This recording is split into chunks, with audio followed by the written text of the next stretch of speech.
ጤና ይስጥልኝ የተከበራችሁ ተመልካቾቻችን እንደምን ቆያችሁ? ከፋና ሚዲያ ኮርፖሬሽን ፋና ቴሌቪዥን የእንግዳ ፕሮግራማችንን ይዘን ቀርበናል። የዛሬው እንግዳችን አቶ ጌታቸው ረዳ የምስራቅ አፍሪካ ጉዳዮች የጠቅላይ ሚኒስትሩ አማካሪ ሚኒስትር ናቸው። አቶ ጌታቸው ጥሪያችንን አክብረው እዚህ ድረስ ስለተገኙ ከልብ በተመልካቾቻችን ስም አመሰግናለሁ። አመሰግናለሁ። እሺ አቶ ጌታቸው ብዙ ጊዜ አድማጮች ስለሱ ማወቅ አድማጮችና ተመልካቾች ማወቅ የሚፈልጉት ጉዳይ አለ። እንዴት ወደ ፖለቲካ ገቡ የሚል ወደ ፖለቲካ የተሳቡበት ሁኔታ እንዴት ነበር የሚለውን ማወቅ ይፈልጋሉ። ምን ይላሉ? ወደ ፖለቲካ ማይሳብ ሰው የለም። እሺ የሆነ ኢንቫይሮንመንት ውስጥ ሆነ የሆነ አገር ኑር የሆነ ሰፈር ኑር ሸፍት በል ወደ ፖለቲካ የምትሳብበት ሁኔታ አለ። አሁን እያልክ ያለ ወይ መሰለኝ ወደ ተደራጀ ፖለቲካ እንዴት ገቡ የሚል ይመስለኛል። እሱ ነው ጥያቄ። እኔ ለረጅም ጊዜ ከዩኒቨርሲቲ ከወጣሁ በኋላ አስተማሪ ነበርኩ። የድርጅት አባልም አልነበርኩም። ግን በዩኒቨርሲቲ በማስተምርበት ወቅትም እማምንባቸው እምነቶች ነበሩ። በዛን ሰዓት የነበረው ገዢ ፓርቲ ካሉት አስተሳሰቦች ጋር የሚቀራረብ እምነት ነበረኝ። አባል መሆን አለመሆኔን ሳላውቅም ጭምር ራሴን እንደ አባል ነበረ የምቆጥረው። በሂደት አይ ቲንክ ከዩኒቨርሲቲ ወጥቼ መንግስት ስራ ውጭ ጉዳይ ሚኒስቴር ማገልገል ሲጀምር ስትራቴጂክ ፖሊሲ አድቫይስ ነገር እንድሰጥ ነው የተመደብኩት። ግን በሂደት የፓርቲ አባል መሆን የተሻለ ያታገላል የሚል እምነት ከአለቆች ስለመጣ እንጂ በግሌ ፓርቲ አባል የመሆን ያን ያክል የተለየ ጉጉትም የተለየ እንቅስቃሴ ማድረግ አላውቅም። ምናልባት በሂደት ያየሁት ነገርም እኔ ወደ ህወሓት አመራርነት የመጣሁበት ሂደት ያልተለመደ ሂደት ነው። ትልቅ ስልጣን ከያዝኩ በኋላ ምናልባት በፓርቲ ስር ቢታገል ነው ይሻለው የሚል ሐሳብ ስለቀረበ የተመለመልኩ ነው። በተለመደው ሂደት ከስር ጀምረህ የተመለመልክ ያደክ እየተኮተኮተ ያገለገለ ጎንበስ ቀና ያለ አይነት የመጣ ሂደት አልነበረም። ከስልጣን ከከፍተኛ ኃላፊነት ነው የጀመርኩት ማለት ነው። እንዳውም አስታውሳለሁ አንድ አሁን ውጭ ሀገር ያሉ ከፍተኛ የኢህአዴግ ባለስልጣን ለምን እስካሁን አባል ያልሆንከው አሉኝ። አይ ድርጅታችሁ ታጋዮች ያልሆኑ ብዙ አባላት ስላሉት አባላት ያልሆነን ታጋዮች እናስፈልጋችኋለን በሚል ነው ብዬ እንደ ቀልድ አንስቼላቸው ነበር። ኤኒዌይ ተደራጅተው መታገሉ ጥሩ ነው የሚል እምነት ስለደረሰ በዛ ደረጃ ነው የመጣሁት። መሳብ ነው አለመሳብ ነው ሳይሆን ኦልሬዲ ኃላፊነት ውስጥ ከገባው በኋላ በድርጅት ውስጥ ብትታቀፍ የተሻለ ትታገላለህ የሚል እምነት ስለነበረ ብዙም ሳላንገራገር ነው የተቀበልኩት። የተደራጀ ፖለቲካ ውስጥ የገባሁበት ሂደት ነው እየገለጽኩ ያለሁት። መልካም። የፓርቲ አባል ከሆኑ በኋላ በፍጥነት ነው ተጽዕኖ ፈጣሪ አባል የሆኑት። እንግዲህ ከበረሃ የመጣ ብቻ ነው የጀርባ አጥንት ያለው የሚል ባህል ባለው ድርጅትና ፓርቲ ውስጥ እንዴት ሆነሉት? እንዴት ተሳካሉት? ምንስ እንደ ፈተና ገጠሙት? አሁን ምን መሰለህ እንደተባለው ነው። እኔ የመጣሁበት ሂደት በጣም ያልተለመደ ነው። አባልነት በፈረምኩ ትንሽ ነው ምናልባት አባልነት ፈርሜ ነው ኢሚዲየትሊ ከፍተኛ አመራር የሚባል ካቴጎሪ ውስጥ የገባሁት። ከፍተኛ አመራር ተብዬ ስልጠና መውሰድ ከጀመርኩ አመት ባልሞላ ጊዜ ውስጥ የማዕከላዊ ኮሚቴ አባል ሆንኩ። እንደገና ሌላ አመት 6 ወር ባልሞላ ጊዜ ውስጥ የፖሊት ቢሮ ማለት የስራ አስፈጻሚ ኮሚቴ አባል ሆንኩ። ለብዙ ለነባሮቹ ትንሽ ግር የሚያሳይ ነበር። ግን ነባሮች ከመላቸው ውስጥ በጣም ማከብራቸው ሰዎች በዚህ ሂደት ድርጅቱ ይጠቀማል የሚል እምነት የነበራቸው ብዙዎች ነበሩ። አሁን በህይወት ያሉም በህይወት የሌሉም። አንዳንዶች ደግሞ ይሄ አመጣጡ ለመኮርኮም የማይመች ስለሆነ ምክንያቱም የጦታ አባተ መታወቅ መቻል አለበት። ማን ነው መልምሎ ያመጣው? የሆነ ያጠፋለት ያኮረፈለት ማን ነው ተጠንቀቅ የሚለው ወይ ከመስመር ልውጣ ያለ ቀን መስመር ማለት እምነት ሳይሆን ምናልባት መፋጠጥ ያበዛ ቀን ምንድነው መደረግ የሚችለው የሚል ስጋት ያለባቸው አሁንም ጭምር አመራር ውስጥ ያሉ ሰዎች አሉ። ትንሽ ግራ ያለ ግን ደግሞ ሂደቱ የምርጫ ጉዳይ ስለሆነ ማስገደድ የሚችሉበት ሁኔታ አልነበረም። ተጽዕኖ ፈጣሪነት ከእንትን ጋር ማዕከላዊ ኮሚቴ ስለሆንኩ ፖሊት ቢሮ ስለሆንኩ ብቻ ሳይሆን ከዛ በፊት በነበረኝ መንግስት ኃላፊነትም አቅሜ የፈቀደውን ሁሉ አገር ያገለግላል ብየማኑበትን ሁሉ ድርጅቱ ኢሴንሻሊ አገር የማገልገል ዓላማ ይዞ ነው የሚንቀሳቀሰው ብለህ ስለምታምን እምለውን ሁሉ ሰጥ ስለነበረ አቅሜ የፈቀደውን ሁሉ ኮንትሪቢዩት በማድረግበት ሰዓት ያው በባህሪም የሚመስለኝን ከመናገር ወደ ኋላ የምል ሰው አልነበርኩም። ተጽዕኖ መፍጠር የሚባለው እንደተባለው ተሰሚነት ተደማጭነት የሚባል ከሆነ የፓርቲው ከፍተኛ አመራር ውስጥ ሳልገባም ጭምር ከዛ በፊት የመንግስት ኃላፊነት ለማግኘት እድሉም ገጥሞኝ ስለነበረ ያን አጋጣሚ በደንብ የተጠቀምኩበት ይመስለኛል። እንዳልኩት ግን ብዙዎቹ የትጥቅ ትግል ውስጥ ያልተሳተፈን ሰው በተለይ ህወሓት አመራር ውስጥ እንደ ጠንካራ አከርካሪ ያለው ተብሎ አይታመን። አከርካሪ ጉዳይ አከርካሪ እንዳለን በተደጋጋሚ አሳይተናል። ግን ከአከርካሪ የሌለው ተብሎ ከመጠርጠር በላይ ግን ቅድም እንዳልኩ ነው የጡት አባቱ ማን እንደሆነ የማይታወቅ አመጣጡ የማይታወቅ ከስር ትመለምለዋለህ።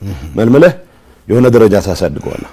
እያሳደግ ሁኔታውን እያየ አፋሻ ጎንባሽ መሆኑን አረጋግጠህ ታሳድገው በብዛት በዛ ካልቸር መሰረት ከእምነትህ ይልቅ አገልጋይነትህ የበለጠ ተቀባይነት እንድታገኝ በሚያደርግ ካልቸር ውስጥ በኔ መንገድ የመጡ ብዙ ሰዎች አሉ።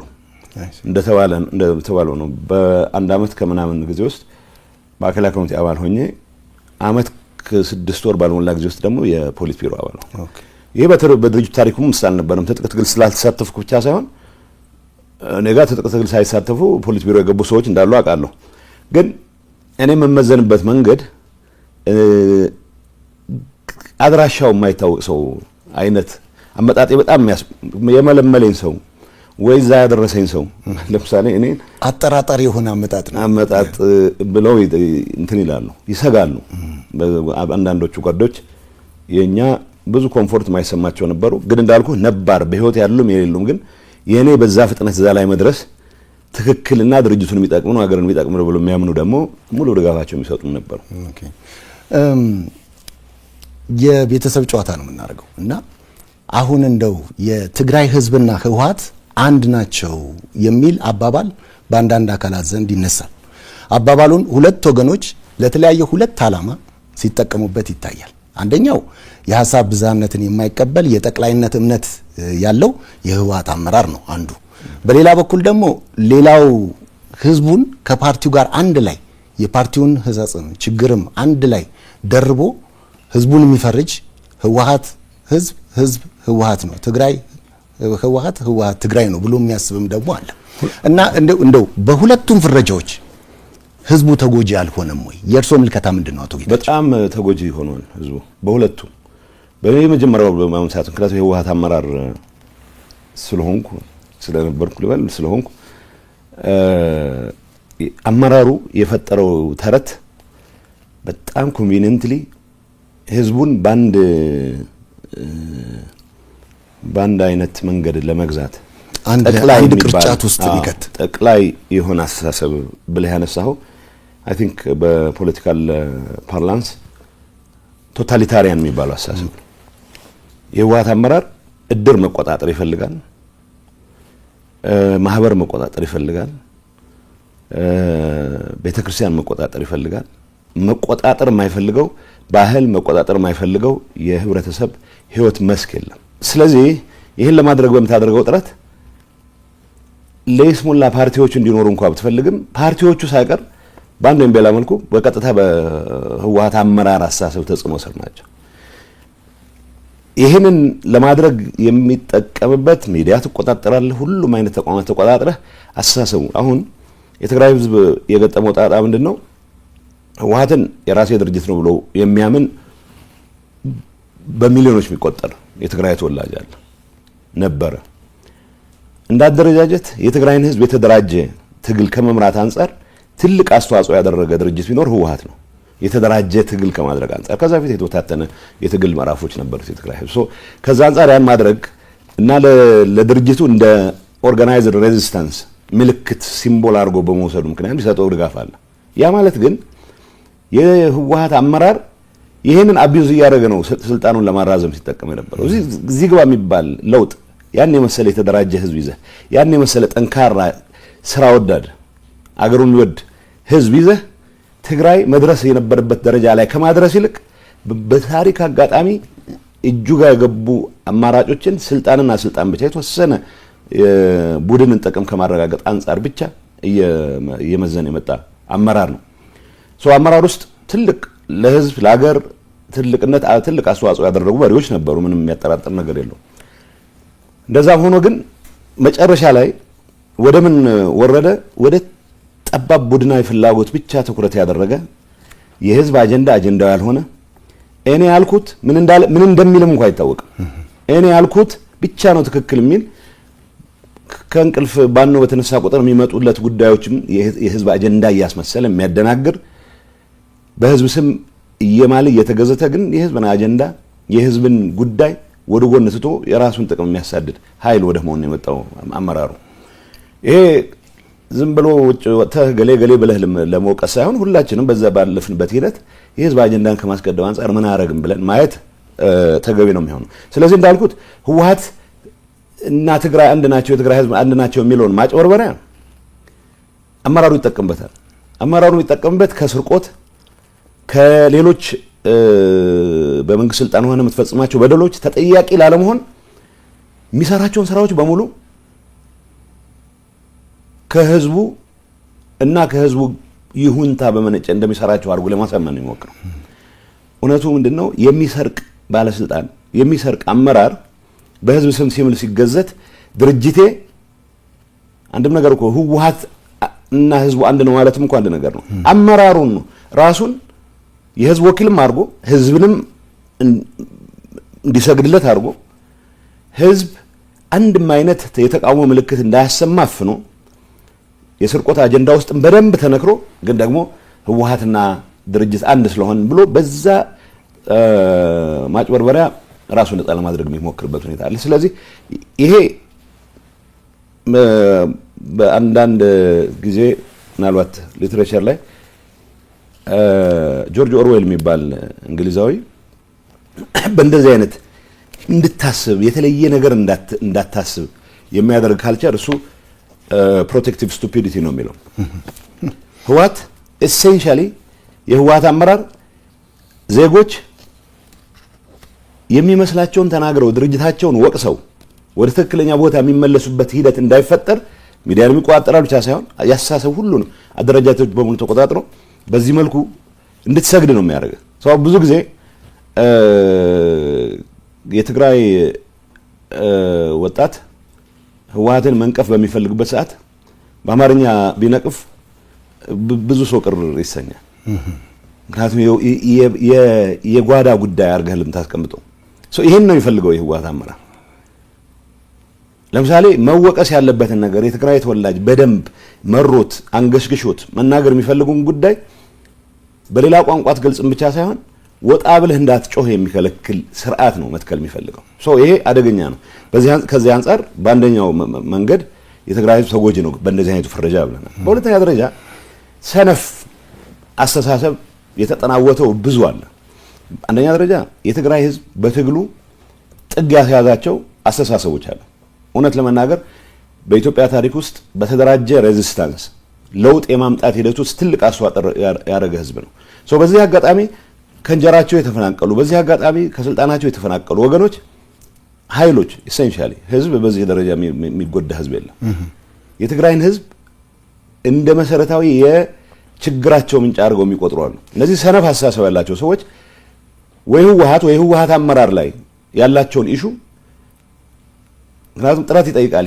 ለያይተህ ተንትነህ የህወሓት አመራር እንደዚህ ያደረገ የህወሓት አባል ሳይሆን የህወሓት ከፍተኛ አመራር ነው ብለህ መተንተን ትንሽ ጥረት የሚጠይቅ ስለሆነ እና ሰነፎችም ስለሆኑ ህወሓትንም የትግራይ ህዝብንም በአንድ ላይ አጃምለው ህወሓትን ወይም ህወሓት አመራር ለማጥፋት ያላቸውን አጀንዳ የትግራይ ህዝብ ከማጥፋት አጀንዳ ጋር ያይዞ ነው የሚንቀሳቀሱት። እንደዚህ አይነቱ ሰነፍ በጣም አደገኛ አስተሳሰብ ኢኳሊ የትግራይ ህዝብ ለአደጋ ዳርጎታል። የምናያቸው አጋጣሚዎች በሙሉ በተወሰነ ደረጃ ስርቆት ውስጥ የተሰማራ ሰው ሊኖር ይችላል። በተወሰነ ደረጃ ባለስልጣን ሆኖ በደል የፈጸመ ሊሆን ይችላል። ስለዚህ በልኩ ከመውሰድ ይልቅ ህዝብን እንደ ህዝብ እየፈረጅ ህዝብ የኢትዮጵያ አካል ሳይሆን የኢትዮጵያ ችግር እንደሆነ ተደርጎ እንዲወሰድ በማድረግ በትግራይ ህዝብ ላይ የደረሰ በደል እንዲፈጠር ትልቅ አስተዋጽኦ ያደረገ ፍረጃ ነው። ስለዚህ ሁለቱም ፍረጃዎች ከማንም ይምጣማን የህወሓት አመራር ያካሄደው ሌላው ይሄ ሰነፍ ይፈርጀው ስቲል የትግራይ ህዝብ ተጎጂ የሚያደርግ ነው። ስለዚህ በሁለቱም መልኩ የትግራይ ህዝብ የፖለቲካ ኮንሽስነስ ሁሉንም ሀሳቦች ማስተናገድ በሚችልበት ደረጃ እንደ አዲስ መቀረጽ መቻል አለበት። ቢዮንድ የህወሓት አመራር ማሰብ መቻል አለበት። ህወሓት ራሱ ቀጣይነት እንዲኖረው ከተፈለገ እኔ ብቻ አውቅልሃለሁ ከሚል ያረጀ አስተሳሰብ ወጥቶ ወጣት ማስተናገድ የሚችል የተለያዩ ጥያቄዎች መመለስ እንደሚገባው የሚያምን የተለያዩ አስተሳሰቦች ማስተናገድ እንደሚገባው በሚያምን አመራር መቀየር መቻል አለበት። ይሄን ባላረክበት ሁኔታ አሁንም በተለመደው መንገድ ድሮ ጥቂት ሰዎች እነገሌ እኮ አይናቸውን ጨፍነው 30 ዓመት ያስባሉ የ40 ዓመት ወደፊት ያያሉ እና የሚባል ተረት አክትሟል። እኔ ያባለሁበት አመራር የህወሓት አመራር የየሳምንቱን መተንበያ አቅቶን ህዝብ ጦርነት ውስጥ ገብቶ ጦርነት ውስጥ ከገባ በኋላ በመስዋዕትነቱ የፈለገውን ርቀት ሊሄድ ይችል የነበረን አደጋ ቀልብሶ ወደ ሰላም ከመጣም በኋላ በየሳምንቱ የሚቀያየር በየሳምንቱ አጋጣሚዎችን እያየ ልጠቀም የሚል አደገኛ አመራር እየሰጠን ሰላሙንም ተጠቃሚ እንዳይሆን የልማትም ተጠቃሚ እንዳይሆን ህልውናውም አደጋ ላይ የሚወድቅበት ሁኔታ ከመፍጠር አንፃር ትልቅ አስተዋጽኦ ያደረገ አመራር ነው። ይሄ አመራር አሁንም እኔ ነኝ ማውቀልህ ብሎ ሊቀጥል ይፈልጋል። እሱ ተቀይሯል። አሁን በኋላ ማጨወረር አይቻልም። እኔ ቢያንስ ንስሐ ገብቻለሁ። ይሄንን ወጣት እያጨወረበርኩ መኖር የምችልበት ጊዜ አክትሟል የሚል እምነት አለኝ። ከመጀመሪያ ይሄን አስብ ነበር። ከዛ ፊት የዛ አመራር አካል ሆኜ ያጠፋቸው ጥፋቶች ኃላፊነት ለመውሰድ ዝግጁ ነኝ።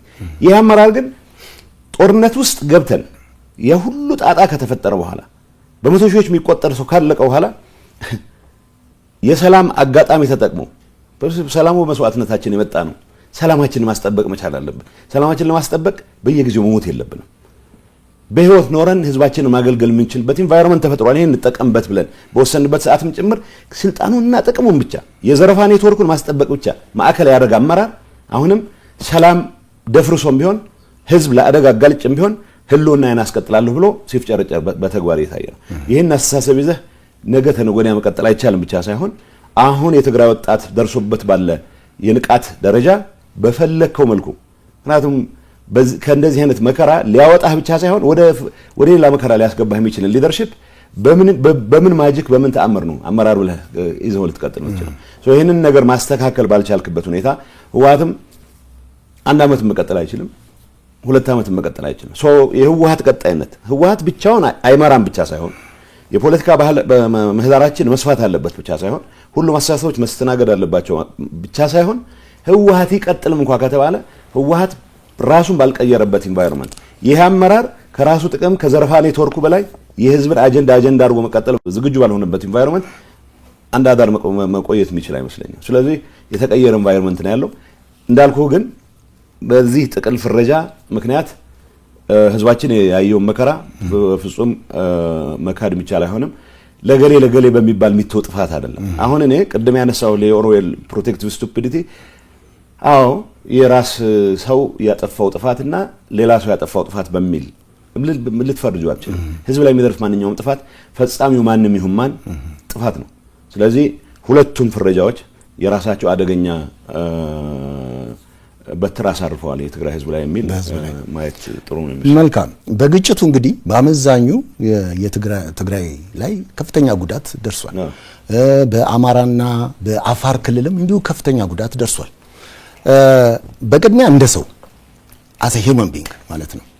ቀጥሎም ደግሞ እንደ ሀገር ተወላጅ በሁሉም ቦታ በደረሰው ጥፋት እንደማዘን መንስኤውን ገምግሞ ለማረም እንደመጣር ሂደቱን ለፍትህ ሳይሆን ለቀጣይ ቁርሾ፣ ለቀጣይ ቂም፣ ለቀጣይ መበቃቀል የመጠቀም አዝማሚያና ፕሮፓጋንዳ በስፋት ይሰማል እና ይህ ለተጎጂዎችም ለወደፊት አብሮነትም ያለው አንድምታው ምንድነው ይላሉ አቶ ጌታቸው? አንድ ነገር አሁን የጥፋት ፓሪቲ ለማስቀመጥ መሞከር ተገቢ አይደለም።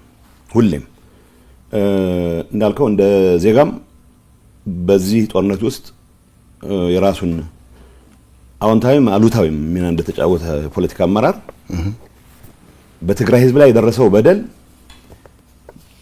የአፋር የአማራ በደል በማነሱ በመተለቁ ምክንያት መደብዘዝ አለበት ብለን አናምንም። ትልቅ በደል ተፈጽሟል። ትልቅ ጥፋት ተፈጽሟል። ስለዚህ የተፈጸመው ጥፋት አማራም ላይ አፋርም ላይ የተፈጸመ ጥፋት ኢኳሊ ነው ሊያሳመን የሚገባው። ኢኳሊ ሊያሳመን ይገባል ማለት ግን ብዙ ጊዜ ግሎስ ኦቨር የማድረግ ነገር አለ። ምንድነው አይ ትግራይ ብቻ እኮ አይደለም የወደመው አማራም ከወድሟል ብለህ ስትናገርና ነው ጦርነቱ በሁሉም አካባቢዎች ውድመት አስከትሏል ብለህ ስትናገር ያለው ኢምፕሊኬሽን የተለያየ ነው። ስለዚህ ብዙ ጊዜ አንዳንድ መድረኮች ላይ የሚገባን ይሄን ያክል ጥፋት ገጥሞናል ብለህ ስትል አንዳንድ የፌደራል እንትን አማራም እኮ ጥፋት ፈጽሟል ተፈጽሟል ፈጽሙን ማመን አለብኝ መጠየቅ ካለብን እንጠየቅ ከሚሉ ሰዎች ውስጥ ነኝ። በጠፋው ጥፋት ልክ መጠየቅ ካለብን መጠየቅ አለብን ከሚሉት ውስጥ ነኝ። እንዳልኩ ነው ፓሪቲ የመፍጠር ሳይሆን አቻነት የመፍጠር የጥፋት ሳይሆን በሁሉም አካባቢዎች የተፈጠረው ጥፋት አንፎርቹኔት ነው መሆን አልነበረበትም ብለን ወስደን ትግራይ ውስጥ የተፈጸመውን ጥፋት በሚመለከት እኔ እንደ ትግራይ የሥራ ኃላፊ እነዚህ ጥፋቶች ተፈጽመዋል፣ እነዚህ ጥፋቶች መካስ መቻል አለባቸው። ከምንም ነገር በላይ ግን ፕሪቶሪያ ላይ ሰላም ስምምነት ስንፈራረም እኮ ያስቀመጥናቸው ነገሮች አሉ። ጥፋትም ሪቨርስ ለማድረግ የሚያስችሉ ተጠያቂነትን ለማስፈን የሚያስችሉ ስራዎች እንስራ ብለን ገብተናል። እንዳልከው ግን ይሄ ህወሓት አመራር ጥፋት ብቻ አይደለም። በየቦታው ይሄ የደረሰብን እነዚህ የፈጸሙብን ስለዚህ ነገ ተነገ ወዲያ እንበቀላለን የሚል አስተሳሰብ በብዙ ቦታ ይታያል። አገር በዚህ መልኩ አያድቅም። እኔ የትግራይ ህዝብ የመበቀል ፍላጎት የለውም። በደሉን ሪኮግናይዝ አድርገህለት ወደ ልማት ስራ መመለስ ብቻ የሚፈልግ ህዝብ ነው። የተሰዉበትን ዜጎች ቁጥር በየቀኑ እየደጋገመ ተመሳሳይ ቁጥር ካልጨረስኩ ወይም ሁለት እጥፍ ካልጨረስኩ የሚል ህዝብ አይደለም። ይሄ እዚህ ላይ እርግጠኛ መሆን ይችላል። ህልውናው ማረጋገጥ የሚፈልግ ህዝብ ነው። ህልውናው ላይ የተጋረጠን ማንኛውንም አደጋ በመስዋዕትነት ከፍሎ ለማረጋገጥ ዝግጁ የሆነ ህዝብ ነው። ግን ደግሞ ከሌሎች ጎረቤቶቹ ጋር ከሌሎች ኢትዮጵያን ጋር በሰላም ለመኖር ደግሞ ሙሉ ዝግጁነት ያለው ህዝብ ነው።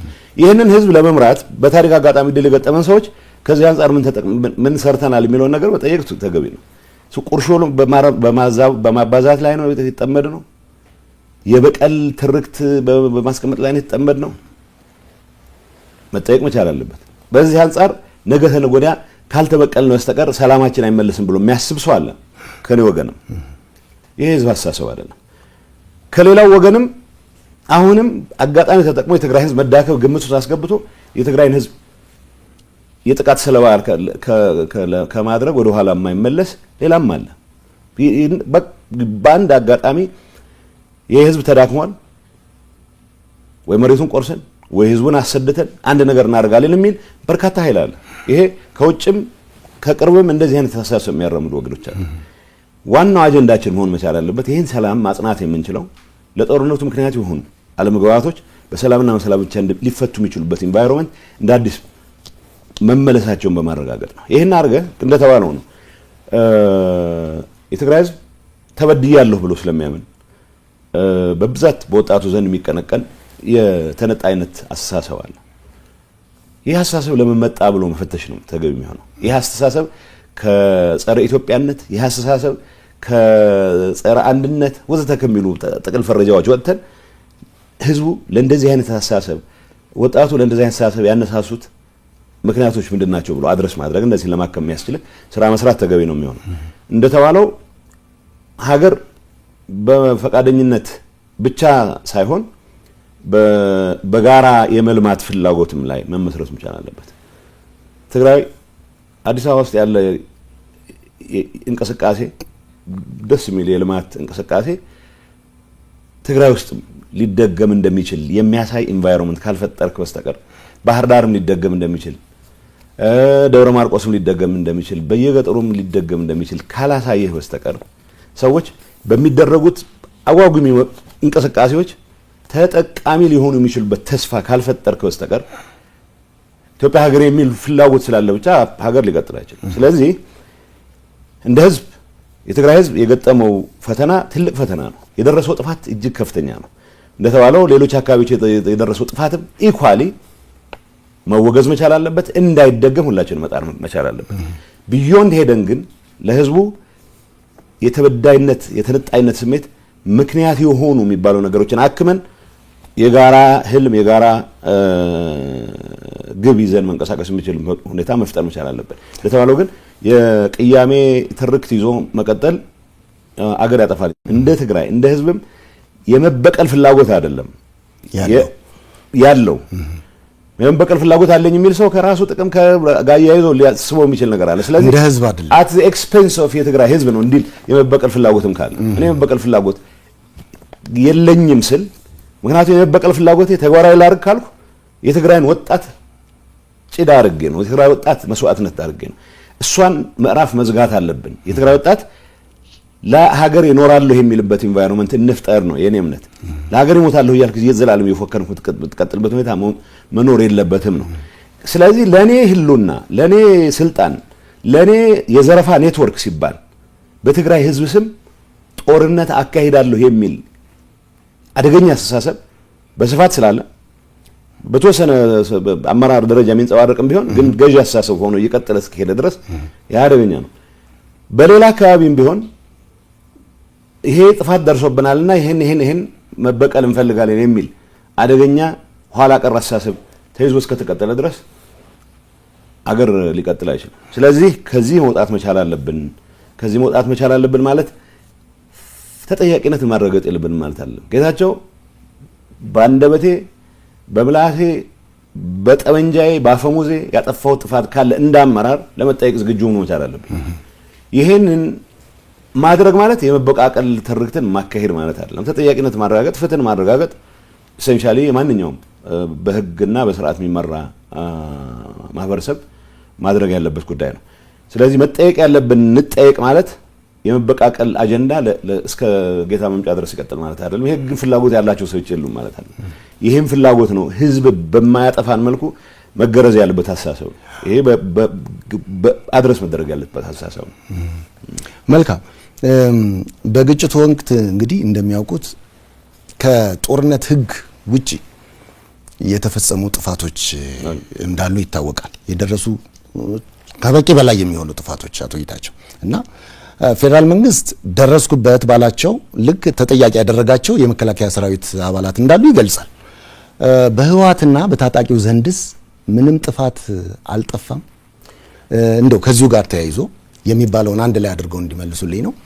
የትግራይ ሴቶችን ታጣቂዎችን ጨምሮ የሚታገሉ ሴቶችም ነበሩ። እነሱን ጨምሮ ደጋግሞ የመድፈር የገደሉም የትግራይን አካባቢ ብቻ ሳይሆን ሌላውንም አካባቢ በከፍተኛ ደረጃ ዝርፊያ የፈጸሙ ቅድም እንደጠቀሱት አይነት ነገሮች አሉ ይባላልና መጀመሪያ በዚህ ሐሳብ ይስማማሉ ወይ? እንደው ከዚሁ ጋር አያይዞ ደግሞ ተጠያቂነትን ለማስፈን በእናንተስ በኩል ምን ተደረገ የሚለውን ይመልሱልኝ። አሁን ትልቅ ጥፋት ነው የተፈጸመው። የፌደራል መንግስቱ ጥፋት የፈጸሙ ሰዎችን ቀጥቻለሁ ይላል። አልሟገትም በዛ ጉዳይ። መቀጣት ያለባቸው መቀጣት መቻል አለባቸው። እንደተባለው የጥፋት ፓሪቲ ማስቀመጥ ተገቢ ባይሆንም በእኛ በኩል የተፈጸሙ ጥፋቶች ካሉ ይኖራሉ፣ መጠየቅ ባለብን ደረጃ መጠየቅ መቻል አለብን የሚል እምነት አለኝ። ታጣቂዎቻችንን በአንድ ወይም በሌላ ምክንያት ከግንባር ሸሸህ ብሎ የረሸነ ይኖራል። በዛ ደረጃ መጠየቅ መቻል አለብን። መከላከያ በገባባቸው አካባቢዎች የወሰዳቸው የወር ድንብር እርምጃዎች ካሉ አሉም መጠየቅ መቻል አለበት። ይሄ መከላከያ ሰራዊት ወይ መከላከያ ሰራዊት ጎን ተሰልፎ የመጣ ሌላ ኃይል የፈጸሟቸው ሁሉም በደሎች ወይ የትግራይ ታጣቂዎች ሌሎች አካባቢዎች ሄደው የትግራይ ታጣቂዎች ሌሎች አካባቢዎች ሄደው የፈጸሟቸው በደሎች ኦፕን ሆነን መነጋገር መቻል አለብን። አንዱ ለሌላው ብቻ ሌላውን ብቻ ተጠያቂ ያደረገ የሚቀጥልበት ሁኔታ መኖር መቻል ያለበት። እዚህ ውስጥ ግን ትግራይ ሴቶች ላይ የደረሰው መከራ ግን መቼም ቢሆን በምንም መልኩ ልታካክሰው በጣም የሚከብድ ነው። እንግዲህ የትግራይ ሴቶች የሚደርስባቸው መከራ አንደኛ ልጆቻቸው ወይ በትጥቅ ትግሉ ምክንያት ወይ በሌሎች ኮላተራል ዳሜጅ ሆነው የሚጠፉባቸው ናቸው። ባሎቻቸው የሚጎዱባቸው ናቸው። እነሱ እንደ ሴቶች ተፈጥሮ የሰጣቸው ጸጋ መሆኑ ቀርቶ ርግማን ሆኖ የሚደፈሩበት ሁኔታ በስፋት ታይቷል። እነዚህ ውስጥ ማን ምን አጠፋ ምናምን የሚለው ያው እንደተባለው ነው። ለምሳሌ እኔ ምናልባት 1-2 ቀን ገልጬ ይሆናል እስካሁን ገልጬው አላውቅም ነበር። እኛ ጊዜያዊ አስተዳደሩ ባደረገው ጥናት ከዩኒቨርሲቲዎች ጋር ባደረገው ጥናት ትግራይ ውስጥ የተፈጸሙ የሴክሹዋል ቫዮለንስ ጥፋቶች በ10 ሺዎች የሚቆጠሩ ሴቶች የተደፈሩበት ኢንሲደንት ጥናት ስናደርግ 76%ን የኤርትራ ሰራዊት ፈጽሞታል ነው። ምክንያቱም የኤርትራ ሰራዊት እንግዲህ 76%ን የኤርትራ ሲፈጸሙ ማለት 24%ን የፈጸመው ሌላው ወገን ተጠያቂ አይደለም ማለት አይደለም። አንድ ሰውም አንድ ጥፋትም ካለ ተጠያቂ። ስለዚህ ፌደራል መንግስት 24% ውስጥ ፋኖ ወዘተ የሚባል ሁሉም ተንጋግቶ የሚመጣ ስለሆነ ትግራይ ውስጥ የፈጸሟቸውን በደሎች ከማጣራት አንፃር የሚሰራውን ስራ ይስራ ብለን 76%ን ጥፋት የፈጸመው ኃይል እኔ አንድ ነገር እነግራለሁ። መጀመሪያ ያው ትግራይ መጀመሪያ ጦርነቱ እንደተከፈተ ከ3 ሳምንት በኋላ ተበታትነን ነበር። ብዙ ሰራዊቱን ተበትሮ እኛም ተበትለን ገጠር የምንገባባቸው አካባቢዎች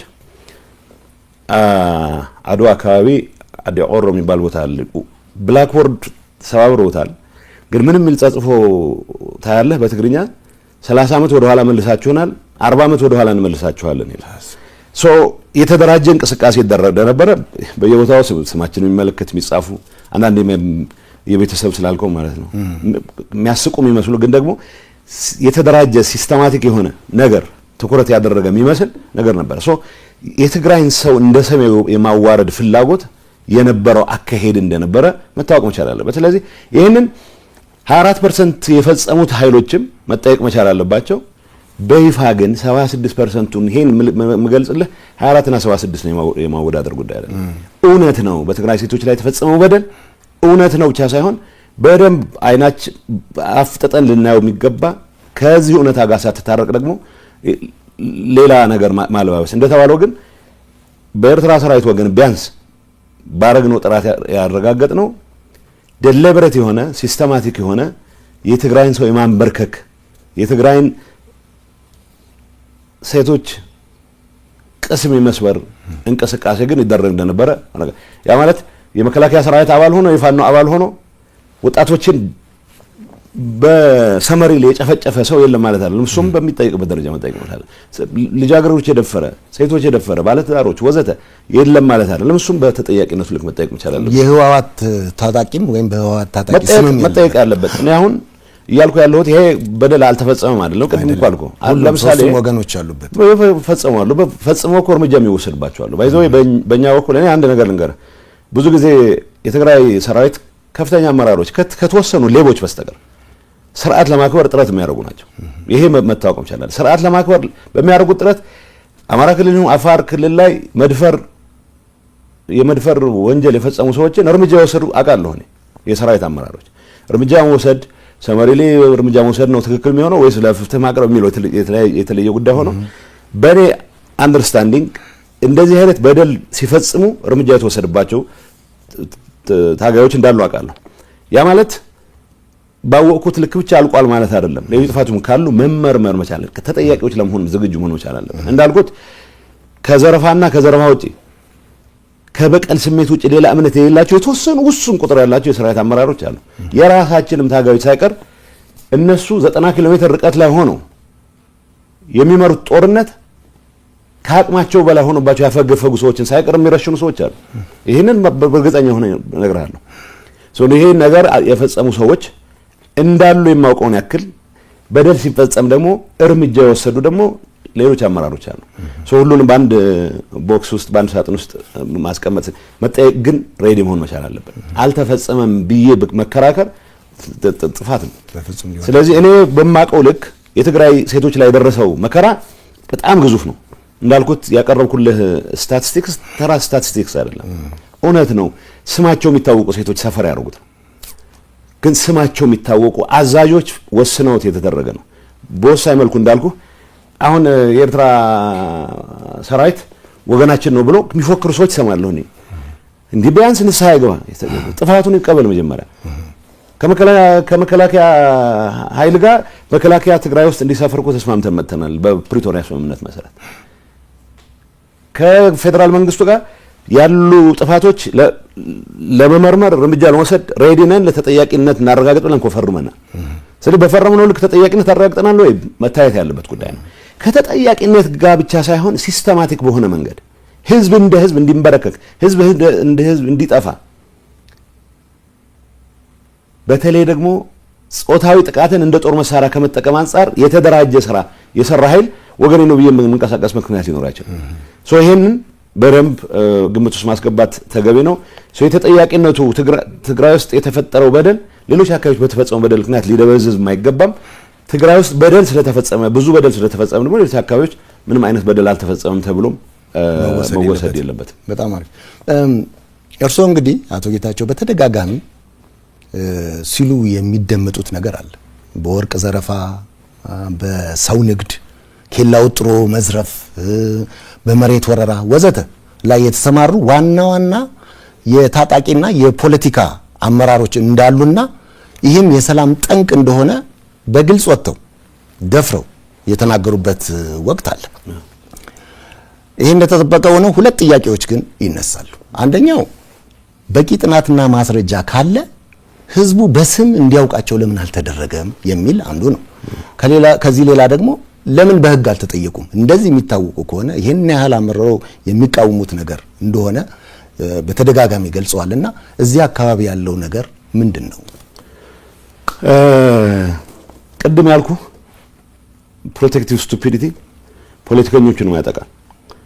እንደኔ አይነቱን የበደለው አካል የነበረ በጦርነት ወቅት ግን የተፈጠረውን ጥፋት በሰላም ስምምነት ማክተም አለበት ብቻ ሳይሆን የትግራይ ህዝብ ካሁን በኋላ ተገዶ ካልሆነ በስተቀር ፈልጎ ወይ በአይባንድ ወይም በሌላ መልኩ በፖለቲካ አመራር ሰበብ የሚሆን በሌላ ምክንያት ጦርነት መግባት የለበትም የሚል እምነት ያለኝም ሰው ጭምር እንደዚህ አይነት ወንጀሎች እየተፈጸሙ አንድነታችን ጥንካሬ ነው ብለን ስለምናምን የመደበቅ ቅድም ያልኩ ፕሮቴክቲቭ ስቱፒዲቲ አባዜ ሁላችንም ነበረብን። አንድነት ኃይል ነው ይባላል።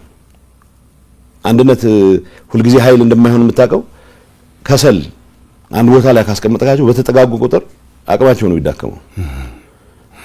እሳት ፍም ባስጠጋው ቁጥር አንዱ ነው የሚያጠፋው። ስለዚህ ሁልጊዜ አንድነት ኃይል አይደለም። የትግራይ ህዝብ ከቁጥሩ በላይ አቅም እንዲኖረው ያደረገ ተደራጅቶ መንቀሳቀስ ባህል ያለው ህዝብ ነው። ይህንን የመንቀሳቀስ ባህል ለግል ጥቅማቸው ሊጠቀሙ የሚፈልጉበት ኃይሎች ካሉ ግን እነዚህን ከማስወገድ ውጪ የትግራይ ህዝብ አንድነት ጥንካሬ ሆኖ ሊቀጥል አይችልም። ስለዚህ ከዚህ አንፃር ይሄ አንድነት በሚል ተረት ረጅም ጊዜ ተቃቅፎ የመቀጠል ልክ እንደ ከሰል እርስ በርስ የምትጣፋበትን ሂደት የማስቀጠል ሂደት አካል ነበርኩ። አንድ ምሳሌ እነግርሃለሁ። ወርቅ ንግድ በጣም የሚያሳዝነው አሁን ብዙ ሰው የወርቅ ንግድ አሁን የፕሪቶሪያ ስምምነት ከተፈራረምን በኋላ የጀመረ የሚመስለው ሰው አለ። ጦርነት ውስጥ በአንድ ወይም በሌላ መልኩ እኔ የማምንበት ሬዚስታንስ ነው ያካሄድኩት፣ የማምንበት ትግል ነው ያካሄድኩት ብዬ ነው የማምነው። በዛ በማምንበት ትግል ውስጥ የትግራይን ህዝብ አጀንዳ ይዘው የታገሉ ብዙ የጦር መኮንኖች አሉ። ለሰሩት ስራ ያለን ክብር በፍጹም ሊቀንስ አይችልም። ግን ደግሞ ገና ጦርነቱ በሺዎች የሚቆጠሩ ወጣቶች ይበላ በነበረበት ወቅት ሳይቀር ምሽግ ለመቆፈር ብለን የወሰድነውን ኤክስካቫተር ወርቅ ለመልቀም ይጠቀሙበት የነበሩ አዛዦችም አሉ። ይሄንን አውቃለን። ሲዋሹ በጣም ነው የሚገርሙኝ። እኔ እስካሁን የዋሸሁት ይበቃኛል። እስካሁን የታገዝኩት ይበቃኛል። ሰው ሲሸጡ የሚኖሩ ሰዎች አሉ። ኤርትራዊ መሸጥ ንብረት ነው የሚባለው፣ ንብረት ነው የሚለው። አውርደዋለሁ ይታፍንና እንግዲህ ዓላማው የኤርትራን ሰራዊት እናፍርሰው የሚል ነበር በእኛ በኩል። ኤርትራን ሰራዊት ለማፍረስ ግን ሰዎች እንዲመጡ ማድረግ ነው። ግን ኤርትራን ሰራዊት ማፍረስ ዘመቻ ጀምሬያለሁ ብሎ ይሄን የሚመራው ወገን ገንዘብ ያላቸውን ሰዎች ብቻ ነው ማፍረስ የሚችለው። ስለዚህ የደሃ ልጅ ወጥሮ እንዲዋጋ ይገደዳል ማለት ነው። ሶ ከያዝኩ በኋላ 27 ወጣት አንድ ቤት ተዘጋና ቤተሰቦች ያሏቸው የሚባሉ ውጭ ሀገር ያሉ ሰዎች አካውንት እየተጠየቀ እያንዳንዱ ሰው ሚኒመም $4000 እንዲያስገባ ተደርጎ ሰው 20 ሰው ካፈንክ $80,000 ታስገባለህ ማለት ነው። በዚህ የውጭ አካውንት ከፍተው በሺዎች የሚቆጠሩ ሰዎችን እየሸጡ እያገቱ አሁን በኤርትራነት ጀመረ መጨረሻ ወደ ትግራይ ተወላጆች ዞረ። ይሄን አመራር የሚሰጡ ከፍተኛ አመራሮች አሉ። ይሄን አጥንተን ለህግ እንዲቀርቡ 2 ዓመት ሆኖታል። አሁን እሱን መጣበታል ነው። ይሄን የሚመራ የመረጃ መመሪያ ኃላፊ እርምጃ እንዲወሰድበት ወይ ከስራ እንዲነሳ ብለን ወስነን ስናበቃ ይሄንን ለማስፈጸም ኃላፊነት የሚሰጣቸው ሰዎች የኔ ሰዎች ናቸው፣ የጸጥታ አመራሮች ናቸው። የጸጥታ አመራር በባህሪው ጥፋት ያጠፋም ያላጠፋም የመተጋገዝ ባህሪ ያላቸው ወርቅ ንግድ ውስጥ የገባ አሁን ለሀገሪቱ ለትግራይ ነጻነት አሁንም እስከ መጨረሻው እሰዋለሁ ያለ የሚፎክር ጀነራል አለ። ወርቅ ንግድ ነው ያለው ነው መባል ያለበት።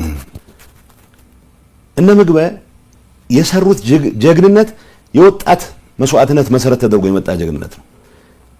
እነዛን ወጣቶች ለስደት በሚዳርግ ደረጃ ወደ ተራ የወርቅ ንግድ ገብተው ሲያበቁ የስርቆት ተግባራቸውን የትግራይ ግዛት አንድነት የማረጋገጥ አርገው ሲሉት እንደገና ሌላ መስዋዕትነት ይህን ወጣት ይዳርጉ ሲንቀሳቀሱ ማየት እና ኃይለ ሥላሴ የተዘረፈ ብር ነው ነገር ብር ከመንግስት ካዝና የወጣ ብር በመቶ ሚሊዮን የሚቆጠር ብር የዘረፉ ሰዎች አሁን በትግራይ ህዝብ አንድነት ስም የትግራይን ወጣት ከኤርትራም ጋር አብሬ ለማገዶነት ዳርገዋለሁ ብሎ ሲፎክር በጀግንነት ነው። እነዚህ ሰዎች እንግዲህ እንዳልኩ ነው ከልባቸው ህዝባቸውን ማገልገል የሚፈልጉ መኮንኖች አሉ፣ ከልባቸው ሰላም የሚፈልጉ። ስለዚህ እነ ምግበና ኃይለ ሥላሴ በወንጀል ተነክረው ድንገት የሆነ ሰላም ከተፈጠረ አደጋ ውስጥ እንገባለሁ ተጠያቂ ሆናለሁ ብለው የሚያስቡ ሰዎች ግርግር በፍጹም እንዲያልፍ አይፈልጉም። ሶይናል በቃ ወደዛም ቢሆን እንሄዳለን ይላል፣ ዝግጅት ይደረጋል ይላል። የትግራይ ህዝብ ሌላ ጦርነት ልትማገደው ባይዘው በአሁኑ ሰዓት ምን መሰለህ እየታሰበ ያለው እዚህ ፌደራል መንግስት የወደብ አጀንዳ ወዘተ የሚባለው ድንገት ውጊያ ይገጥመናል በሚል ስጋት ውጊያው ትግራይ ውስጥ እንዲሆን ለማድረግ የሚያስችል ስትራቴጂ ነው ተቀይሶ እየተንቀሳቀሰ ነው። የትግራይ ወጣት ኢምፖዝ ከተደረገበት ፌደራል መንግስቱ ትግራይ ውስጥ ተቀርቅሮ ይዳከማል። ስለዚህ በትግራይ ወጣት መስዋዕትነት እንድናለን የሚል አሳሰብ የወለደው ነው። ሰላም መፈጠር መቻል አለበት። በኢትዮጵያም በኤርትራ መካከል ጦርነት መፈጠር የለበትም። የኔ እምነት ነው። የኤርትራ ህዝብ ለአደጋ መዳረግ የለበትም። የኔ እምነት ነው። ግን መምረጥ ካለብኝ የትግራይ ህዝብ ድጋሚ የጦር አውድማ የሚሆንበት ሁኔታ ግን እስከ መጨረሻው ድረስ እንዳይሆን እታገላለሁ። ይሄን ለማድረግ በምናደርገው ትግል እንቅፋት የሆኑት ወርቅ ንግድ ላይ የተሰማሩት ዘራፊዎች ናቸው። ግንባር አዛዥ ነኝ ይላሉ፣ የሆነ ነገር ያወራል፣ ወርቅ ሲዘርፍ ነው የሚለው። 2014 ነው የምነግርህ። 2014 ወጣቶች በየግንባሩ በሚተናነቁበት ሰዓት እኔ ሲምፕል ምሳሌ ልንገርህ። ዳባት ደባርቅ አካባቢ ሊማሊሞ ውጊያ ይመራ የነበረ ሰው ሩቅ ርቀት ሆኖ ውጊያ ይመራ የነበረ ሰው አት ዘ ሴም ታይም በኤክስካቫተርስ ወርቅ የቆፈረ ይሸጥ ነበር። ይሄ ኔትወርክ ነው። ይሄ ፖለቲከኛውም አለበት። ታጣቂው ብቻ ታጣቂ አመራር ጥቂቶች እኮ ናቸው እነዚህ ዘረፋ ውስጥ የገቡት። ልንገርህ ኮምቦልቻ ኢሹ አካውንት ነበረ። እኔ አሁን በዛን ሰዓት በእኛ ውሳኔ ነው ትክክል ነው ውሳኔው ብዬ ነው ማምነው። ገንዘብ ያስፈልገናል፣ ጦርነት እያደረግን ነው፣ ገንዘብ ያስፈልገናል ተብሎ ባንኮች ውስጥ የነበሩ የግል ባንኮች አንንካ፣ የመንግስት ግን መውሰድ አለብን የሚል ፖለቲካሊ ወሰንን። እሺ እኔ እንደማውቀው 4 ቢሊዮን ነው ኢሹ አካውንት ላይ ነበር። ይሄን ማረጋገጥ ይችላል ብሔራዊ ባንክ፣ ምክንያቱም የመጣልኝ ወረቀት አለ የጊዜው አስተዳደር ፕሬዝዳንት ኮንኩ በኋላ ምን እንደተፈጠረ ባንኮች ውስጥ ግለጹልን የሚል ኢሹ አካውንት ያለውን ገንዘብ እንዲሰበስቡ ከተመደቡት ሰዎች መሃል አንደኛው የግንባር አዛዥ የሚባለው ኃይለ ሥላሴ በመቶ ሚሊዮን የሚቆጠር ገንዘብ ነው የወሰደው። ኢንፋክት 1 ቢሊዮን አካባቢ ነው የወሰደው። እሱ ስር ተፍ የሚሉ የሱ አገልጋዮች የሆኑ የተወሰነ ድርሻቸውን ይወስዳሉ። አብዛኛው ሰው ከትግሉ ለትግራይ ህዝብ ህልውና ካለው ጥቅም አንፃር ብቻ ነው የተሳተፈው። ገንዘብ ያገኝበታል ብሎ የተሳተፈ የለም። ሰው እነዚህ ሁሉንም አይደለም በአንድ ላይ ምታ በዛ ውስጥ ይሄንን ያስተባበረ የነበረ ሰሞኑን በቁጥጥር ስር እንደዋለ ሰምቻለሁ። ከውጭ ላይ ነበርኩት ሰምቻለሁ። በራሳችን ጥናት እኔ አይደለሁም ያደረኩት ያን ጥናት ዶክተር ደብረጽዮን በሚመራው ጥናት ይህ ሁሉ ዝርዝር አለ ተቀምጧል። ዝርዝር ተቀምጦ ለምሳሌ ይሄ ኃይለ የሚባለው ሰው እኔ እንገር ኃይለ እንትን ብቻ አይደለም ይሰራው እኔ በማቀው በሚገባ ባረጋገጥኩት ሰነድም ጭምር የወርቅ ማሽኖችን ሲያስገቡ ነው ወርቅ የፖለቲካ አመራሩም ወርቅ እነዚህ ስምልህ ሰዎች የፌደራል ሰዎች ጋር ይነጋገራሉ። ልንገር እዚህ ኃጢአቱ ብዙ ነው። የፌደራል ሰዎች ጋር ማሽን ሲያዝባቸው እናንተን የመሰለ ሰው እኮ የለም እያሉ የተለማመጡ ማሽን ሊያስለቁ ይሞክራሉ። ይህ ዝርዝር መረጃ ነው ያለኝ። ይሄንን የኔ ምክትል ያውቃል። የጸጥታ ተነጋግረን እርምጃ እንውሰድ፣ ለፍትህ ይቅረው። የተደረገ ጥናት ነው ምነግርህ። በተደረገው ጥናት እገሌ ይሄን ያክል 300 ሚሊዮን ወስዷል፣ በቁጥጥር ስር ይዋል። ይሄ እገሌ ይሄን ያክል ማሽነሪ ወስዷል፣ በቁጥጥር ስር ይዋል የተባለው እርምጃ እንውሰድ ካልን 2 ዓመት ሆነ። የመውሰድ ፍላጎት አንዳንዴ ፖለቲካሊ የምታያቸው ነገሮች አሉ። ትልልቅ ትግል ውስጥ ትልቅ አስተዋጽኦ ያላቸው ሰዎች ስም ሌሎችንም ይዞ እንዳይጠፋ በሚል ያለው ቅድም ያልኩ የውሸት አንድነት ለማስቀጠል ባደረግነው ጥረት መጨረሻ ላይ ግን የውሸት አንድነት ማስቀጠል አይደለም የመረረኝ ሰዓት እርምጃ መውሰድ አለበት ባልኩበት ሰዓትም እርምጃ እንዲወሰድ ዶክመንት አቅርቤም ሳይቀር ተግባራዊ አልተደረገም። ሶ እርስ በርስ የመደጋገፍ ፖለቲካል አሁን ያለው እኔን ክድሃል የሚለኝ አመራር ወንጀለኞቹን ዋናዎቹ የራሱ ሰዎች አድርጎ ነው የሚቆጥረው። ቢኮዝ የወንጀል ኔትወርክ ነው። የወርቅ ንግድ ውስጥ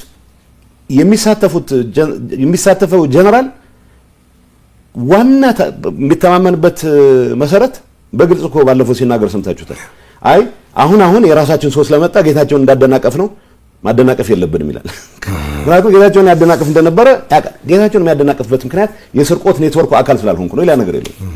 እኔ ላይ የሚያገኙብኝ አካውንት የለም። እኔ ላይ የሚያገኙት መሬት ካርታ የለም። ስለዚህ ምክንያት ሁሉም ልንገር አንዳንዴ በጣም የሚያሳዝነኝ ፌደራል ጋር ያላቸውን ጉዳይ መሬት አስመልስልን እንዲበልልን ምናምን የሚባል እኔን ሸምግልልን ይሉኛል። ይሄም ሲፎክሩም ሰው እንደዚህ እንዳው ውሸት ነው። ምክንያቱም አብዛኛው የሰራዊት አመራር በሰላም የትግራይ ህልውና እስከተረጋገጠ ድረስ ሌላ ጥይት የመተኮስ ፍላጎት የለውም። ተገዶ ከገባ ይዋጋል፣ ምንም ጥያቄ የለው። ተገዶ ማለት ኢምፖዝድ ከሆነበት ከዚህ የሚፎክሩት የወርቅ ንግዳቸውን የሰው ዘረፋቸውን ለማስቀጠል የዘረፉትን ብር ይሄ በቁጥር ነው የምነግርህ፣ በቁጥር እና ኃይለ ሥላሴ ሌላ ነገር የለው። እኔ ውጭ ሀገር ሄደህ ታከም ብዬ በተደጋጋሚ ጠይቄዋለሁ። ቪዛ አሰርቼለታለሁ። የተወሰኑትን ይዛቸው ወጥ ይሻቃሉ እንዲታከሙ እንዲያርፉ ፈልጋለሁ። የተከፈሉት መስዋዕትነት ያክል የሚተካ አንድ ነገር ግን አዲስ አበባ መምጣታችን አትገር ንብረት ይሰጣል 100 ምናምን ሚሊዮን ሸጫለሁ ይላል። በተግባር የተረጋገጠ ግን የተዘረፈ ነው ነገር። ስለዚህ ሁሉም የሰራዊት አመራሮች ዘርፈዋል የሚል መልእክት እያስተላለፍን ነው የመጣነው። ውሸት ነው። ኃይለ ሥላሴን መጥቀስ እያቃተን ኃይለ ሥላሴ መጠየቅ እያቃተን አንደኛ ፎካሪ ሆኖ እሱ ለትግራይ ህልውና በተለየ የሚቆረቆር ሆኖ እንዲቀርብ እናደርጋለን።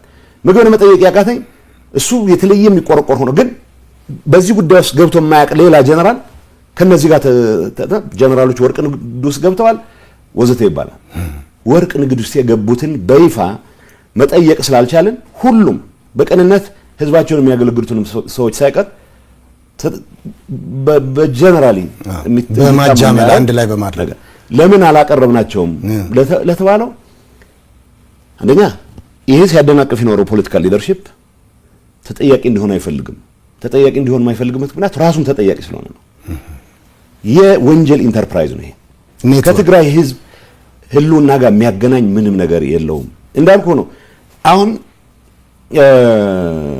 ጌታቸው ከስልጣን አስወግደናል። ስለዚህ የፌደራል መንግስቱም በቃ ወደ ሌላ ነገር መግባት ስለማይችል ከኤርትራም ጋር ያለ ግንኙነት ተጠቅመህ የወርቅ ንግድ የማጣጣፍ ኮንትሮባንድ የማጣጣፍ ነው ዋናው አሁን ፍላጎት ያለው ፖለቲካል ሊደርሺፕም እነዚህ የምትላቸው ጥቂት ሰዎችም ቢሆን ግን እንትናቸው ተረታቸው ምንድነው ለትግራይ ህዝብ ህልውና አንዴ ምዕራብ እናስመልሳለን አንዴ ደቡብ እናስመልሳለን ማፈሪያ ነው። ግን የራስ ህዝብ ጋር ተዋግተህ አይደለም ታስመልሰው ሰው በሰላም የሚያልቅበት ነገር ሁሉ ማሟጠጥ መቻል አለብን ብለን ነው የግል ጥቅሙን መሸፈኛ ብርድ ልብስ መሸፈኛ። ስለዚህ በወንጀል የሚጠየቅ ሰው አንዳንድ ይገርመኛል። መስዋዕትነት ነው ይላል። ውሸታቸው ነው። መስዋዕትነት ፍላጎት የላቸው እነሱ መስዋዕት አይፈልጉ። በወጣት መስዋዕትነት ነው የሆነ ትርፍ ማትረፍ ይፈልጉት። በመሰረቱ እንዲጠየቁ ብለን ጽሁፍ ጥናት ተደርጎ ተረጋግጦ እኔ መጨረሻ ፕሮባብሊ ከ6 ወር በፊት ለፍትህ ቢሮና ለፖሊስ የተወሰኑት ዶክመንት ለጸረ ሙስና እንዲገቡ አድርጌያለሁ። በተግባር ይጠይቃሉ ሌላ ጉዳይ ነው። ለምሳሌ በዚህ ጉዳይ ላይ ከፍተኛ ተሳትፎ የነበረው ሰዎች ዝውውር ላይ መያዝ አለበት ብለን እናስበው የነበረ ሰው ወደ ውጭ ሀገር ወጥቷል። ሌሎች አሉ። አሁንም በቃ ንግዱ ተጧጡፎ እንዲቀጥል ቅድም እንዳልኩ ነው። ኤርትራ ሰራዊት ማፍረስ አይቻልም በዚህ ምክንያቱም ገንዘብ ያለው ሰው ብቻ ነው ሊወጣ የሚችለው ማለት ነው። ወጣቶች መዋጋት የማይፈልጉ ግን ደግሞ ታፍነው ገንዘብ አውርዱ እንዳይባሉ ስቃይ ውስጥ እንዲቀጥሉ የተደረጉ አላማው እሱ ነው የነበረው። ኤርትራ ሰራዊት እናፈርሳለን በሚለው ግን በሺዎች የሚቆጠሩ ሰዎች ሊተራሊ ተሸጠዋል ነገር። ይሄ የትግራይ ተወላጆችንም ይጨምራል። ሀብት አለው የሚባል ሰው የትግራይ ተወላጆች አንዳንዴ የሚያደርጉት ምንድነው ገንዘብ የሚቀበሉት ሳይበቃ የትራንስፖርት ሳይቀር ራሳቸው አውቶቡሶች ተከራይተው የትራንስፖርት ከእያንዳንዱ ሰው 10 ሺህ መቀበል የት አካውንት መተፋፈር የለም። እገሌ የሚባል አካውንት ውስጥ ይገባል። አዲስ አበባ ውስጥ ያለ አካውንት ሊሆን ይችላል፣ ካናዳ ውስጥ ያለ አካውንት ሊሆን ይችላል። ይሄን ሁሉ በዝርዝር በመናቆር ሁኔታ ነው ምንም አይነት ነገር ልንወስድ ያልቻልነው። ስለዚህ ለምን አንወስድም? እንግዲህ አንድ ሰው ዱላ ይዞ የሆነ ነገር ማድረግ አይችልም። ይሄንን ማስፈጸም ኃላፊነት ያለባቸው ሰዎች አሉ። እነሱ እርስ በርስ አንዱን እየተከላከለ የሚቀጥልበት ቅድም እንዳልኩ ነው ማዝነው ትልቅ መስዋዕትነት መክፈል ብቻ ሳይሆን ህዝባቸውን አሁንም ምንም 5 ሳንቲም 74 ሳንቲም ሳያገኙ ያገለግሉ ያሉ ሰዎች ሳይቀር እንደ ጥፋተኞች እንደ ከዳተኞች የሚቆጠሩበት ኢንቫይሮንመንት ከመፍጠር ጋር ተያዘ እኔ ጥፋት ፈጽሜያለሁ እላለሁ። ኃይለ ሥላሴ ነው የሰረቀው ብዬ መናገር ስችል ጠቅላላ የሰራዊት አመራር ተጠርጣሪ የሚሆንበት ሁኔታ ከመፍጠር አንፃር ምግበ ነው የሰረቀው ማለት ተወልደን ይሄን ያደርገው ማለት ስንችል ይሄን ባለማለታችን ምክንያት ሁሉም የትግራይ የጦር የጸጥታ አመራር ተጠርጣሪ የሚሆንበትን ኢንቫይሮንመንት ከመፍጠር የራሴ አስተዋጽኦ አድርጌያለሁ እላለሁ። ግን ደግሞ የኔ አቅም ሊሚትድ ነች። እንደ አመራር ይሄ ተፈጽሟል፣ ይሄ እርምጃ ወሰድ ብለህ ትእዛዝ ትሰጣለህ።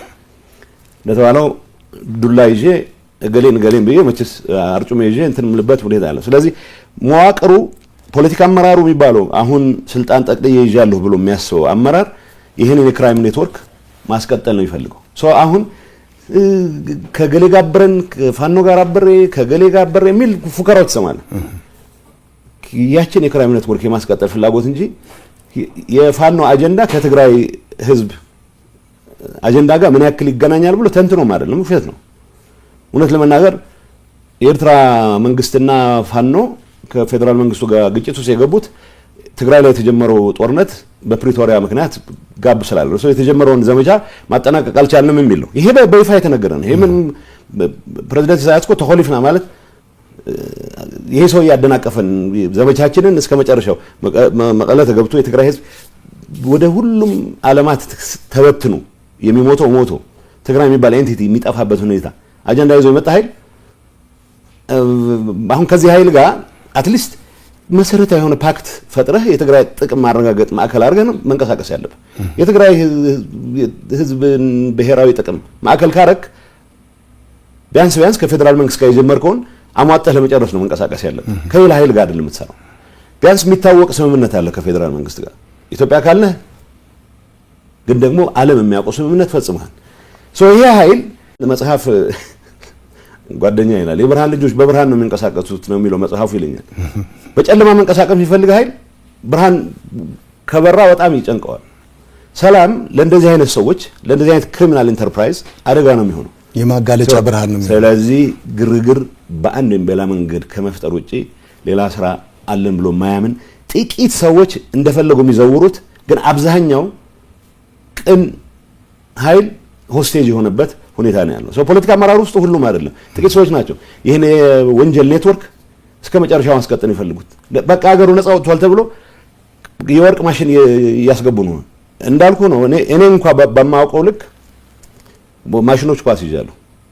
ስልክ ሲደዋወሉ በነበረኝ መረጃ መሰረት የገሌ ማሽን እነዚህ ሰዎች እኮ ናቸው። እነዚህ ሲፎክሩ የምትሰማቸው ሰዎች ማሽን ሲያስገቡ የፌዴራል ኦፊሻል ደውለው የሆነ ዕቃ እንደዚህ ገብቶ አስለቅቁልኝ ሲሉ ደግሞ አያፍሩም። ደግሞ በቀጥታ ስልካቸው ነው የሚደውሉት።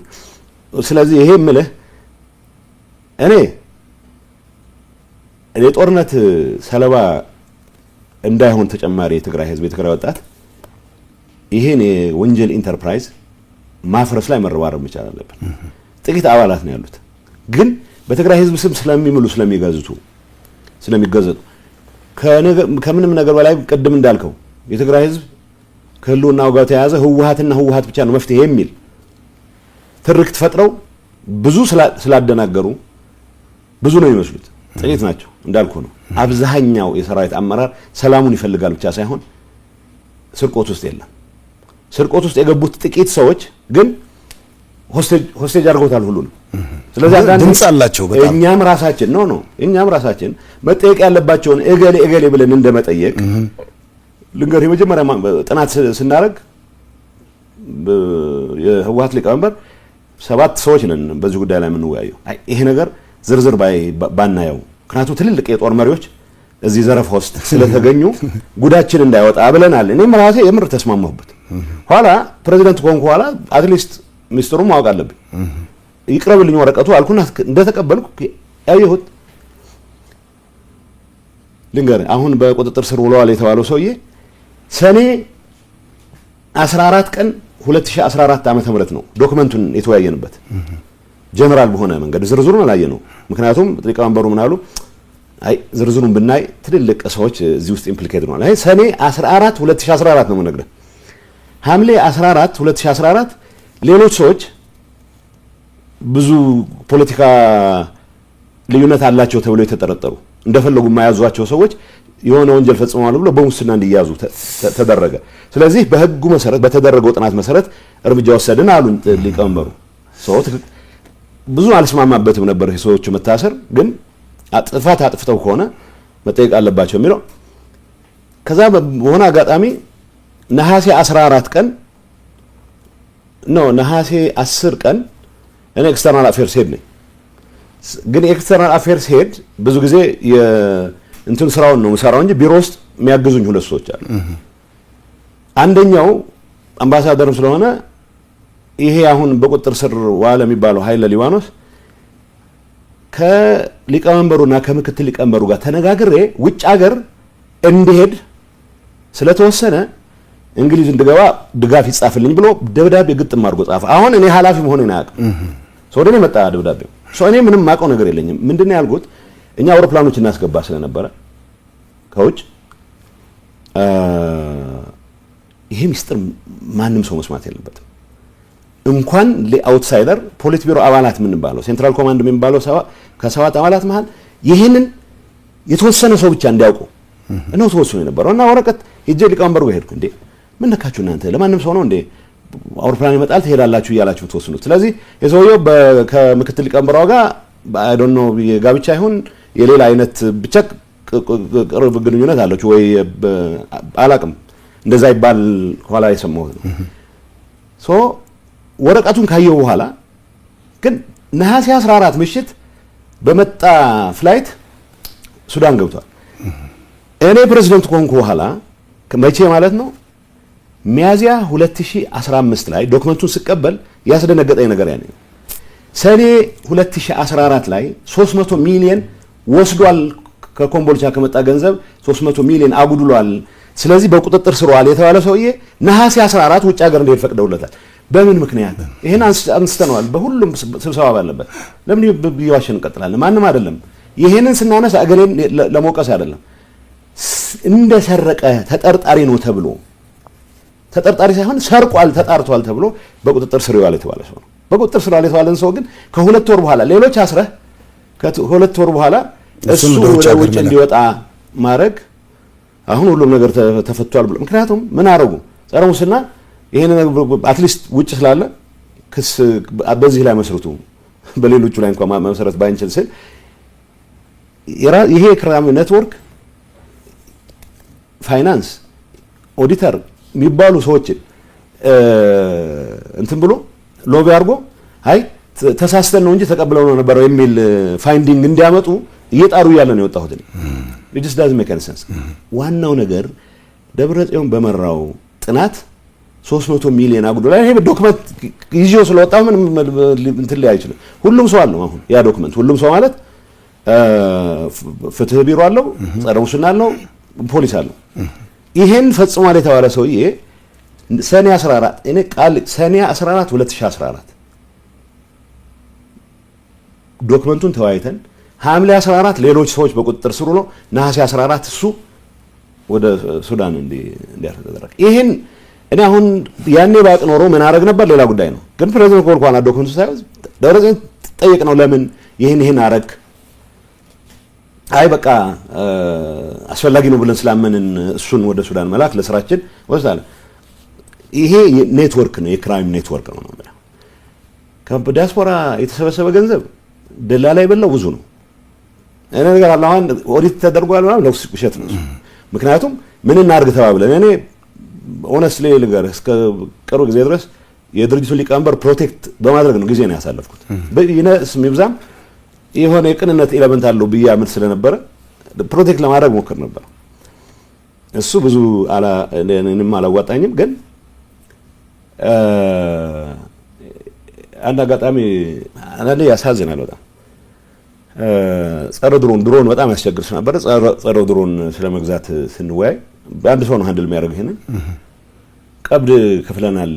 የሆኑ ከውጭ የሚመጡ በአፋር በኩል የሚመጡ ድሮን ኤክስፐርቶች ኖ ኤክስፐርት ከእስራኤል ነው የሚመጡት ተብሎ ነው። አንድ ደላላ ነው እንግዲህ ደብረጽዮን እናሳምኑታል ማለት ነው። ስለዚህ ቀብድ ከፍለናል 1.4 ሚሊዮን ይበል ወዘተ ይበል እና በአፋር በኩል ይገቡና ኮምፒውተራቸውን ይዘው ድሮን ሲመጣ መጣል የሚችሉ አሁን ይሄ ወይጥ ድንቆላ መሆን አለበት። እኔ የድሮን ቴክኖሎጂ በሚመለከት ለማንበብ ጸረ ድሮን ሞክሬያለሁ። እንደዚህ አይነት ማጂክ የለም፣ ግን ተከፍሏል። የትግራይ ዲያስፖራ የሰበሰበው ገንዘብ ነው። ሌላ ዝርዝር ራዲዮ ልግዛ ብሎ የተሰወራለ፣ አውሮፕላን አከራያችኋለሁ ብሎ ቀብድ ወስዶ የተሰወራለ። ይሄ ሁሉ ገንዘብ የት ነው የገባው ብለህ ብትጠይቅ ይሄ ኔትወርክ እኔ ፕሬዝዳንት ሆኜ ይሄን መቋጠር የተገባኝ እኔ ትእዛዝ ሰጥቼ ምንም በእኔ ስም በመንግስት ስም ገንዘብ እንዳይወጣ ብዬ፣ ግን ያ ኔትወርክ በራሱ ጊዜ እያዘዘ ሌሎች ነገሮችን ይፈጽማል። በዚህ በዲያስፖራ ገንዘብ ዲያስፖራው ከልቡ ትግራይን የሚወድ ከልቡ የትግራይን ሁሉ አረጋግጣለሁ ብሎ የተንቀሳቀሰ ኃይል ነው። የኃይል የሰበሰበው ገንዘብ የት ዋለ ብሎ መጠየቅ መቻል አለበት። ምክንያቱም እንዳልኩ ይሄ ክሪሚናል ኔትወርክ መፍረስ አለበት ብዬ ስለማምን አሁን እዚህ ላይ የምንለማመጥበት ጊዜ የለም። የውሸት አንድነት ለማስቀጠል ብዬ የትግራይ ህዝብ ያስከፈልኩትን ዋጋ ቃለሁ በአማርኛም በእንግሊዝኛም በትግርኛም ነው ይሄንን መጋለጥ ያለበት ይሄ ኔትወርክ አሁንም የተገኘችውን ፈረንካ ለጥፋት ማስፈጸሚያ ነው ከማዋል ውጪ ሌላ ዓላማ የለውም፣ ሌላ ፍላጎት የለውም። ምሳሌዎች ገልጽላለ ጸረ ድሮን ኮምፒውተር ይዘው መጥቶ በአፋር ቁጭ ብለው አልመጡም። የተከፈለው ተከፍሏል። አውሮፕላን ይከራያሉ ተብሎ ውሸት ነው፣ አልመጡም። ገንዘብ ተከፍሏል። የት ገባ ብሎ የሚጠይቅ ሰው የለም። ኦዲት አሁን ለምሳሌ አስቂኝ ነው። መቀለ ከንቲባ አርገንሃል ያሉት ልጅ ከእስር ቤት አስፈትቼ ነው መቀለ ይዣቸው ሄድኩ። እስር ቤት ነበሩ፣ በጦርነቱ ጊዜ ተይዘው እስር ቤት ነበሩና እና ኦዲት አገዘኝ ብሎት ሊቀመንበሩ የድርጅቱ ሊቀመንበር ትንሽ ለኔ ቅርበት ነገር አሳየና መጥቶ ትንሽ የተጮረበረ ዶክመንት አለ፣ ይሄን ጥንቃቄ አርግሄው አለኝ። ምክንያቱም ኦዲተር ስለነበረ አገዘኝ ብሎታል የድርጅቱ ሊቀመንበር። ግን አውቃታለሁ እሷን እቺ ሚስጥር ግን በሌላ መንገድ አውቃታለሁ። ገንዘቧን ለመቀሸብ ጥረት እየተደረገ ነው። ከዛ ሚስጥር ጠባቂ ስለሆነ አሁን ስራ አስፈጻሚ አድርገው ሾመውታል። ምክንያቱም እኔ እንዲሾመው ጠየቁኝ። አይ አማካሪ ምናምን ላደርገው እችላለሁ እንጂ ኦዲተር አደረጉን ሀዱ ኢንዲፔንደንት ኦዲተር ይሁን ብለን ኢንዲፔንደንት ኦዲተር ስላለ ኦዲተር አደረገው። በዚህ ቻኩርፎ የኔ ተቀናቃኝ ሆነ። ሰው ተሸለመ ይችን ሚስጥር ስለሚደብቅ። ያቺ ሚስጥር ግን አውጥቷታል። ኦሬዲ የጠበቀ ነው ይመስላችሁ። ኦዲት አድርገናል ብሎ የሚያጭበረብረው ኦዲት ያደረገው ነገር የለም። የባከነ ብዙ ገንዘብ አለ። የትግራይ ዲያስፖራ መጠየቅ መቻል አለበት። ይሄ እውነተኛ ለትግራይ ህልውና ለሚውል ዘመቻ የተጠቀምንበትን ነገር አልጸጸትበትም። አሁንም የተዘረፈ የተበተነ ደላላ የበላው ገንዘብ ግን ቤቱ ይቁጠረው በደም የሚታወቅ ነው ነገር እንደ ይሄ የክራይም ኢንተርፕራይዝ ነው የምልበት ምክንያት ይሄ ነው። ሲደጋገፉ ልንገር ጨምርልሃለሁ እዚህ በቃ ሱዳን የንግድ እንቅስቃሴ እናድርግ ተብሎ ከነጋዴዎች ውጭ ሀገር ካሉ ሰዎችም ጭምር ባንክ እንዲያስገቡ ተብሎ የሆነ ድርጅት ተቋም እንደ ካምፓኒ ትሬዲንግ የሚባል ተቋቁሞ ሱዳን ሲከፈት ሸቀጥ ለማስገባት ሊቀመንበሩና ምክትል ሊቀመንበሩ ብቻ ናቸው የሚያውቁት። ይሄን ካምፓኒ አቋቁመናል ብለው ግለሰቦች ወደ ውጭ እንዲሄዱ ተደረገ። እኔ ይሄን እንዴት ነው የማውቀው? እንግዲህ ስራ ፈጻሚ አባል ነኝ። ከውጭ የሚያግዙን የነበሩ ነጋዴዎች ደውለው እንዴ እዚህ ስራ ውስጥ የቤተሰብ ብቻ አደረጋችሁት እኛን አታስገቡንም እንዴ አሉኝ። የምን ስራ ነው አልኳቸው። አይ ማነው አማንቴክ የሚባል ትሬዲንግ ተቋቁሞ ሆልሴል እንትን ለማድረግ ገንዘብ ይዋጣ እየተባለ ነው። በቢሊዮን የሚቆጠር ተዋጥቷል። በመቶ ሚሊዮኖች አትሊስት ማቆ 1 ቢሊዮን አካባቢ። ከዛ ይሄን እንዴ ሊቀመንበሩን ጠየቅኩት። እንደዚህ አይነት ነገር አድርገናል እንዴ አለ። አይ ይሄ በሚስጥር የተያዘ ጉዳይ ነው፣ በዚህ ጉዳይ ላይ ምላሽ አትስጥ አለኝ። ሚስጥር አትሊስት ከሰባታችን ውስጥ አንዱ ነኝ እኔ። እኔ ካለኝ ከሰዎች ጋር ካለኝ ግንኙነት ጋር በተያያዘ ነው ይሄንን የሰማሁት። ይሄንን የታደረሳችሁት ብሎ የሚጠይቃቸው ሰላም ኢትስ አ ክሪሚናል ኢንተርፕራይዝ ምን ለዚህ ነው። በዚህ ጉዳይ ላይ የተሳተፉ ሰዎች ካሻሽ ገንዘቡን ለመደበቅ ሌላ ምክንያት ይፈጥራሉ። አሁን ጦርነት ተፈጠረ ከተባለ ይሄ ጉዳይ የህልውና ዘመቻችን አካል ነው ይልዋል። እኔ የህልውና ዘመቻችን አካል ሆነ ያለበት ወጣቱ በተደራጀ መንገድ የህዝቡን ጥያቄ መመለስ የሚያስችለው ፖለቲካል ኤንቫይሮንመንት ተፈጥሮ ከፌደራል መንግስት ጋር ፕሪቶሪያን ከመፈጸም አንፃር የተጀመሩ ሂደቶች እስከ መጨረሻው ማጣት ተጠቅመህ ነው የትግራይን ሁሉ ለምታረጋግጠው እንጂ የሶስት ሌባ ወታደሮችን የሶስት ሌባ ፖለቲከኞችን ህልውና ለማረጋገጥ የሚለኮስ ጦርነት የትግራይን ህዝብ አጀንዳ ሊሆን አይችልም።